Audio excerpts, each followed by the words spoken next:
Hello friends, आज हम start करेंगे चैप्टर 12 का नया topic that is eliminating redundant data with keyword distinct. That means जो आपका डुप्लीकेट डेटा होगा, डुप्लीकेट का मतलब क्या है? सपोज एक कॉलम के अंदर आपके मल्टीपल सिटीज़ थे, मुंबई कई बार आ रहा था या फिर अब दिल्ली कई बार आ रहा था, तो आप चाहते थे टोटल सिटीज़ जो यूनिक सिटीज़ हैं वो कौन कौन से हैं सप्लायर टेबल्स में या किसी भी टेबल में।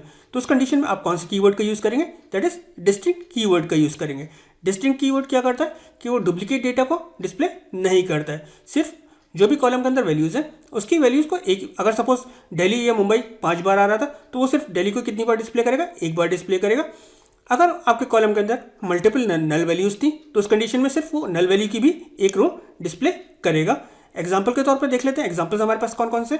ये यहाँ पर एग्जाम्पल क्या है? Select distinct species from PAT. तो हमारे पास वैसे तो स्पीसीज के अंदर हम देखें तो कितनी है?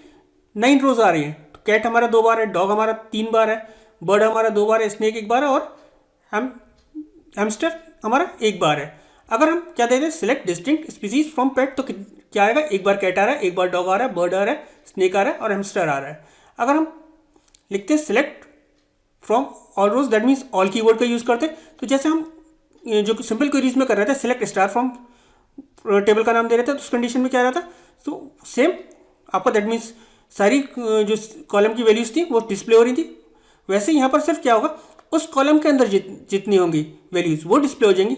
अगर हम यहाँ स्टार दे रहे थे तो उस कंडीशन में क्या हो रहा था? सारे कॉलम डिस्प्ले हो रहे थे। अब यहाँ पे क्या हो रहा है? अगर हम सेलेक्ट ऑल लिख रहे हैं तो सिर्फ उस कॉलम के अंदर जितनी वैल्यूज़ है वो डिस्प्ले होंगी। मैं आपको इसको प्रैक्टिकली करके दिखा देता हूँ सो दैट आपको ज़्यादा क्लियर हो जाए। चलिए करते हैं प्रैक्टिकली। तो हम क्या करते हैं, हम पहले यहाँ पर अपने डेटाबेस देख लेते हैं, हमारे डेटाबेस के अंदर अवेलेबल है। हम अपनी टेबल्स देख लेते हैं, show tables.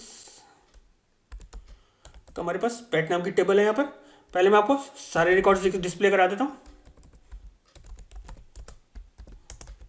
From that is पेट। तो इस कंडीशन में क्या हो रहा है? पेट के अंदर जितने भी रिकॉर्ड्स थे और जितने भी कॉलम्स थे वो सारे डिस्प्ले हो गए। अब मैं चाह रहा था जो स्पीसीज है वो डिस्टिंक्ट स्पीसीज डिस्प्ले हो जाए। तो आप क्या लिखोगे? सिलेक्ट, देन आपका कीवर्ड होगा डिस्टिंक्ट, देन आप क्या यूज करोगे? दैट इज कॉलम का नाम दैट इज स्पीसीज और फिर देन आप टेबल का नाम यूज करोगे दैट इज पेट। तो अब क्या हुआ? जो वैल्यूज आपकी क्या हो रही थी? डुप्लीकेट थी। दैट मीन्स कैट 2 बार था, वो उसने एक ही बार दिखाएगा। अगर यहाँ पर कोई नल वैल्यूज के कॉलम होते तो नल वैल्यूज की कॉलम भी एक ही बार डिस्प्ले होते। कितने भी आपके नल वैल्यूज के फील्ड्स होते वो सिर्फ एक ही बार डिस्प्ले होते। अगर मैं सिलेक्ट स्टार फ्रॉम पैट लिख रहा हूँ तो उस कंडीशन में क्या हो रहा है? जो जितने भी कॉलम्स पैट टेबल के हैं वो सारे डिस्प्ले कर रहा है। मैं सिर्फ इस कॉलम की सारी वैल्यूज डिस्प्ले करना चाहता था। तो मेरे पास एक कंडीशन तो ये है, सेलेक्ट कॉलम का नाम that is species from PAT.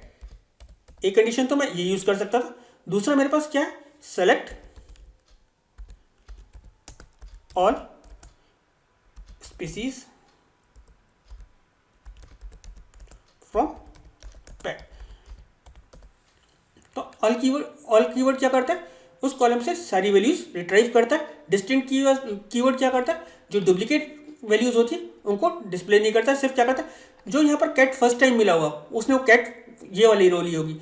जो डॉग फर्स्ट टाइम मिला होगा उसने वो डॉग फर्स्ट टाइम वाला लिया होगा। जो बर्ड फर्स्ट रो में मिली होगी उसने वो रो फर्स्ट वाले बर्ड को लिया होगा। जो भी वैल्यू फर्स्ट टाइम मिलती है उसको लेकर उससे डुप्लीकेट उसकी मैचिंग वैल्यूज उसको आगे छोड़ता जाता है। डिस्टिंक्ट कीवर्ड अगेन क्या करता है? दैट मीन्स आपके डुप्लीकेट वैल्यूज को डिस्प्ले नहीं करता है। उम्मीद करता हूँ आपको डिस्टिंक्ट ऑल कीवर्ड के यूज़ करना पता चल गया होगा।